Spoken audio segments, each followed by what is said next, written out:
네, 중앙사고수습본부 방역총괄반장 박향입니다. 8월 12일 금요일 중대본 브리핑 시작하겠습니다. 오늘 중대본에서는 국민들께서 안심하고 일상을 영위하면서 의료 이용에는 차질이 없도록 현장의 문제점을 점검하고 개선하는 방안에 대해서 주로 논의를 하였습니다. 우선 먹는 치료제 처방 재고 방안입니다. 고위험군의 중증화 예방을 위해서는 빠른 진단과 치료가 중요합니다. 특히 초기에 먹는 치료제를 투약하면 치명률이 절반 정도로 줄어듭니다. 현재 60세 이상의 그 확진자들에게 18.7%의 투약률을 보이고 있습니다. 정부는 현장에서 보다 안심하고 적극적으로 처방이 이루어질 수 있도록 최선의 노력을 다하고자 합니다. 먼저 처방이 가능한 의료기관을 보다 확대합니다. 병원급의 외래 처방은 진료 과목에 상관없이 전체 외래 환자들에게 평소 진료하던 의사가 직접 처방하도록 개선합니다. 또 먹는 치료제 담당 약국도 기존의 1,000여 개에서 현재 2,175개소로 2배 이상을 확대했지만 호흡기 환자 진료센터 근처에도 추가로 지정해서 환자가 더욱더 쉽게 이용할 수 있도록 하겠습니다. 병용 금지 약물 등 처방이 어려운 점이 있었습니다. 그래서 의료진들께서 보다 쉽게 처방 여부를 판단할 수 있는 방안도 마련했습니다. 외래 환자에게 자기기입식 점검표를 제공함으로써 진료의사가 의약품 안전사용 서비스만으로 확인하기 어려웠던 일반약 복용 현황, 또 건강 상태 등을 빠르게 체크할 수 있도록 하겠습니다. 아울러 의사회와 협조를 통해서 처방 경험이 많은 의료진이 직접 작성한 처방 가이드라인을 배포하여 현장에서 활용할 수 있도록 하겠습니다. 또 팍스로비드를 사용할 수 있는 환자에게 처방했던 그런 라게브리오의 사용량 증가가 예상됩니다. 따라서 다음 달까지 라게브리오 14만 명분을 우선 도입함으로써 의료진들이 적시에 먹는 치료를 처방하는 데 불편함이 없도록 하겠습니다. 다음은 원스톱 진료기관 그리고 재택치료, 치료병상에 대해서 논의를 했습니다. 정부는 코로나19 재유행에 선제적으로 대응하기 위해 지난달 두 차례에 걸쳐 의료대책을 발표한 바 있습니다. 오늘은 이에 대해서 추진사항을 점검하고 현장의 의견을 토대로 개선 방안에 대해서 논의를 했습니다. 어제 기준 호흡기 환자 진료센터는 13,730개소입니다. 이 중에서 검사, 진료, 치료제, 처방을 한 곳에서 하는 원스톱 의료기관은 9,906개소입니다. 지난달에 이미 가동을 시작했던 6,500여 개소의 원스톱 진료기관에 대해서 우선 운영 현황을 점검해 보았습니다. 그 결과 90%가 필수 기능을 수행하고는 있었지만 일부에서 치료제 처방 정보 또는 담당 약국의 부족 등으로 인해서 일부 기능을 수행하지 못하는 것을 확인했습니다. 이에 따라서 우리 정부에서는 원스톱 진료기관이 현장에서 제대로 기능을 할 수 있도록 개선을 하도록 하겠습니다. 먼저 적극적인 치료제 처방과 더불어서 고위험군이 방문 예약 등의 방법을 통해 우선 진료를 받을 수 있도록 안내하고 또 감염 예방관리 매뉴얼과 교육 영상을 제작해서 병의원에 배포하도록 하겠습니다. 다음 주부터는 원스톱 진료기관이 현장에서 원활하게 운영이 되는지를 중수본 그리고 지자체가 합동점검을 통해 살펴보도록 하겠습니다. 재택치료 환자들에 대한 의료대응 체계도 차질 없이 운영 중에 있습니다. 증상이 있을 때 조기에 대면 진료를 통해 치료받을 수 있도록 보건소 그리고 선별진료소의 안내문과 반상여부 등을 통해 적극적인 안내를 진행하고 있습니다. 또한 24시간 이송과 진료가 가능하도록 응급대응 체계도 구비를 하고 있습니다.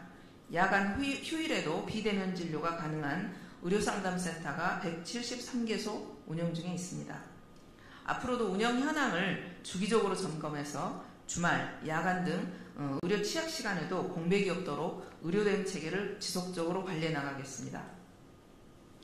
지난번 브리핑에서 말씀드렸던 것처럼 7월 20일에 1435개 의병상에 대해서 가동 준비 명령을 한 바 있습니다. 현재는 당초 목표보다 많은 1730개 병상이 순차적으로 재가동이 진행되고 있습니다. 그래서 현재 병상 상황은 안정적입니다. 오늘 기준 전체 지정 전담 병상은 7080개소로 확진자가 약 21만여 명 정도까지도 대응이 가능한 수준입니다. 이외에 7,200개의 일반 격리병상도 코로나 환자를 받을 준비를 하고 있습니다. 병상 부족으로 인해 대기 중인 환자는 없습니다. 그래서 적시에 입원 치료가 안정적으로 제공되고 있는 상황입니다. 앞으로도 환자 추이와 입원 현황을 지속적으로 모니터링하고 확보된 병상을 효율적으로 활용하여 입원 치료에 차질이 없도록 하겠습니다. 이와 함께 지자체와 지역 의료계의 협조 체계를 확대하기 위해서 지역별 의료협의체 운영을 강화하는 방안에 대해서도 논의를 했습니다. 현재는 17개 시도 중에서 12곳에서 지자체 보건 담당 실국장과 지역의사회장 등 의료기관 관련 기관단체가 참여하는 지역 의료협의체를 운영하고 있는 것으로 확인됐습니다. 정부에서는 전 지자체에서 지역별 의료협의체를 구성하고 운영할 수 있도록 협력 지원하겠습니다. 다음 주 17개 시도 보건국장과 지역의사회장단의 연석회의를 개최할 예정입니다. 그리고 이달 중에는 각 지자체와 지역의료계의 협의를 통해서 지역별 여건에 맞는 상설협의체 운영 방안도 마련토록 하겠습니다. 오늘은 감기약 수급 현황에 대한 논의도 있었습니다. 식약처의 수급 현황 모니터링 결과 현재 해열 진통제 등 전체 감기약의 공급 역량은 확진자 증가에도 충분히 대응할 수 있다는 것을 확인하였습니다. 그럼에도 불구하고 여전히 선호도나 유통 과정 등에 따라서 특정 품목이나 일부 지역에서 일시 품절이 발생할 수 있는 상황입니다. 특히 조제용으로 사용되는 아시타미노펜, 이부프로펜 성분의 의약품은 수급이 원활하지 않아서 대체 가능한 의약품의 정보를 약사회 등에 제공하고 있습니다. 앞으로 생산과 수입량을 늘리고 또 허가와 신고를 더욱 신속하게 처리하도록 하겠습니다. 또한 상대적으로 수급이 원활한 록소프로펜과 같은 의약품 정보를 처방에 참고할 수 있도록 의사협회 등에 제공할 예정입니다. 마지막으로 대규모 공연장 방역관리 방안에 대해서도 논의를 하였습니다. 최근 일상회복과 더불어서 많은 국민들께서 공연을 즐기고 계십니다. 9월 말까지 대형 콘서트와 페스티벌이 많이 예정되어 있습니다. 안전하고 건강한 문화생활을 위해서 공연업계의 방역 지침을 다시 안내하고 대규모 콘서트 등을 대상으로 현장 점검과 방역 협조 요청을 실시하고 있습니다. 마스크 착용 안내와 손 소독제 비치, 또 열 감지 카메라 설치 등의 예방 조치도 철저히 하고 있습니다. 문화생활을 즐기는 국민들께서는 실내뿐만 아니라 50명 이상이 참석할 때는 실내 공연에서 꼭 마스크를 착용하셔서 즐거운 공연과 함께 안전을 모두 지켜주시기를 바라겠습니다. 오늘 기준 재원중 위중증 환자 453명입니다. 사망자는 7일 평균 44명, 오늘 기준으로 하면 58명입니다. 사망하신 분들의 명복을 빌고 유가족분들에게도 심심한 인사의 위로의 말씀 드립니다. 오늘 신규 확진자는 12만 8,714명입니다. 정부는 확진자의 증가세를 면밀히 분석하고 또 오늘 말씀드린 것과 같이 다양한 대응 체계가 제대로 운영될 수 있도록 꼼꼼하게 점검을 준비하고 있습니다.